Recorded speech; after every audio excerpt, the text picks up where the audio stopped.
તમે રતન ટાટાનું નામ સાંભળ્યું હશે.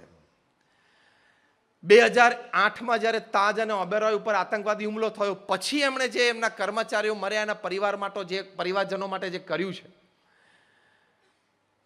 એ કોર્પોરેટ જગતમાં એક અદ્વિતીય દાખલો થઈ ગયો. અને પીપલ સે only Tata can do it. એમણે કહ્યું કે મારે ત્યાં કર્મચારી મર્યો છે, એનો આજીવન એટલે કે એના પરિવારને આજીવન એમનો જે પગાર હતો એ ચાલુ રહેવો જોઈએ. એટલે કે એમના પત્ની જીવે ત્યાં સુધી એ કર્મચારીનો પગાર દર મહિને એમના પત્નીના એકાઉન્ટમાં જમા થવો જોઈએ, લાઈફ ટાઈમ. જે કર્મચારી મર્યા છે એ તમામના સંતાનોની પૂર્ણ અભ્યાસની જવાબદારી ટાટા ટ્રસ્ટ લેશે. જે ઇન્જર્ડ થયા છે અને ગમે તેવો ખર્ચો થાય એ ટાટા ટ્રસ્ટ ભોગવશે. જે મૃત્યુ પામ્યા છે એમના સ્વજનોને અગ્નિ સંસ્કાર માટે બોલાવવાનો અથવા તો એમને એ મૃતદેહ પાછો પોતાના ગામ કે શહેરમાં લઈ જવો હોય તો આવવા જવાને પ્લેનના ભાડાની વ્યવસ્થા, તમામ વ્યવસ્થા ટાટા કરશે.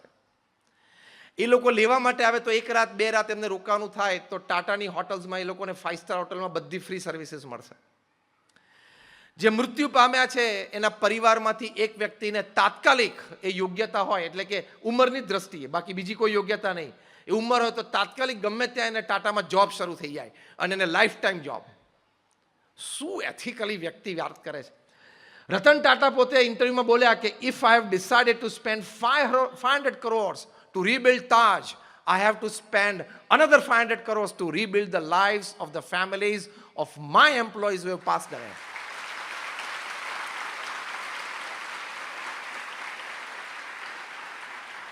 તાજ હોટલની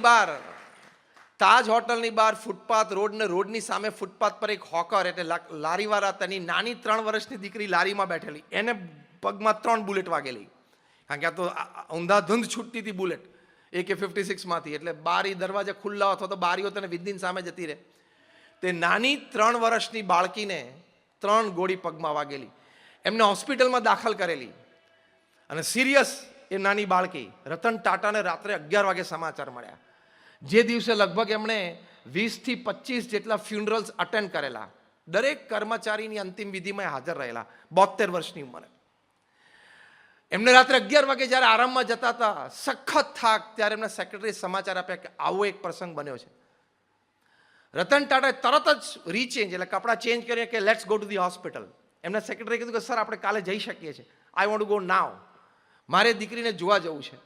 ત્યાં જઈને એમને ડૉક્ટર સાથે ચર્ચા કરી. ડૉક્ટરે કીધું કે 50-50% ચાન્સીસ છે બચવાના, કારણ કે એજ બહુ નાની છે, 3 જ વર્ષનું આ બાળક છે અને 3 ગોળીઓ પગમાં વાગી છે. અમે ગોળી તો કાઢી છે પણ ઇન્જરી અને બ્લડ લોસ જબરજસ્ત છે. રતન ટાટાએ કીધું કે તમે what best you can do for her. તો કે સર એને આઈસીયુમાં તાત્કાલિક એર એમ્બ્યુલન્સમાં જો લંડન લઈ જવામાં આવે તો આની માટેના સ્પેશિયાલિસ્ટ ડૉક્ટર ત્યાં છે. રતન ટાટાએ મેં સેક્રેટરીને કીધું કે air ambulance take off from Bombay within 1 hour. 1 કલાકમાં એર એમ્બ્યુલન્સ ઉપડવી જ જોઈએ. અને ડોક્ટર્સને કીધું કે તમારો ફૂલ પગાર તમને મળશે, તમે એકમ્પની કરો. 4 ડોક્ટર્સની ટીમ એમની સાથે મૂકી દીધી. 3 વર્ષની બાળકીને લંડન લઈ ગયા. એની ત્યાં ટ્રીટમેન્ટ કરાવી. એવું કહેવાય છે કે લગભગ 35 લાખનો ખર્ચો રતન ટાટાને થયો, પણ ટાટા ટ્રસ્ટે કર્યો. See, this is ethical professionalism. પૈસાનો ખાલી જીવનમાં વિચાર નહીં કરવાનો. When you go for ethical professionalism, you are celebrating 2024.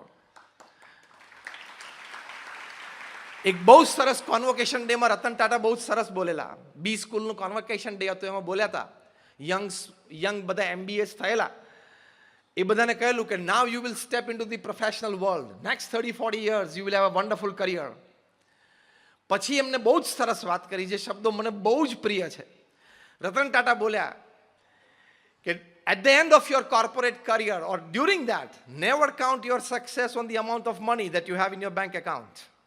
Never count your success on the amount of social connectivity that you have developed in your life.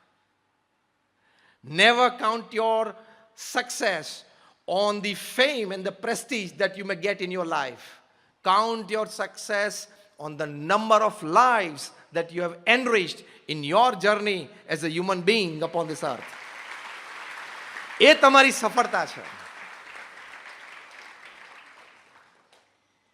તો ethical professionalism, પ્રમુખ સ્વામી મહારાજની વાત કરો, મહંત સ્વામી મહારાજની વાત કરો, રતન ટાટા જેવી વ્યક્તિની વાત કરો, એમના જીવનમાંથી આ શીખવાનું.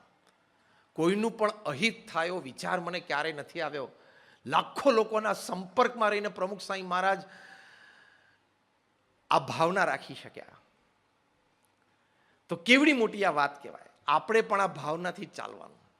આનો પ્રેક્ટિકલ લાભ શું છે? When you have smart and ethical professionalism, you attract resources, you attract people, you attract money, you attract energy. અને જ્યારે મની, પીપલ અને એનર્જીને તમે એટ્રેક્ટ કરી શકો ત્યારે તમે સફળ થવાના જ છો. કારણ કે people would like to work with you, people would like to work under